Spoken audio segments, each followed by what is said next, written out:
হোসেন অত্যন্ত দুঃখ মন নিয়ে ভারাক্রান্ত হৃদয় নিয়ে দুটি কথা বলছি। আজ 27/10/2025 আজকে আমার প্রোগ্রাম ছিল উত্তর দিনাজপুর রায়গঞ্জ থানার খাড়ি সরিয়াবাদ মাদ্রাসায়। অত্যন্ত দুঃখের সঙ্গে কথাগুলো বলছি, সবাই মন দিয়ে শুনবেন। যেখানে আমার স্টেজ টাইম ছিল 10:40 ঠিক আমি তার অনেক আগেই মাদ্রাসায় পৌঁছেছি এবং আমি স্টেজে উঠেছি। স্টেজে ওঠার পরে 11:30 নাগাদ আমাকে স্টেজের সভাপতি লিখিতভাবে কাগজ দিয়েছিলেন যে আপনি আদায় শুরু করেন, কালেকশন শুরু করেন।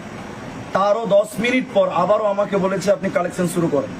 তারপর আমি কালেকশন শুরু করেছি, প্রায় আধা ঘন্টা কালেকশন করেছি। প্রায় কম বেশ 1.5 লাখ টাকা কালেকশন হয়েছে।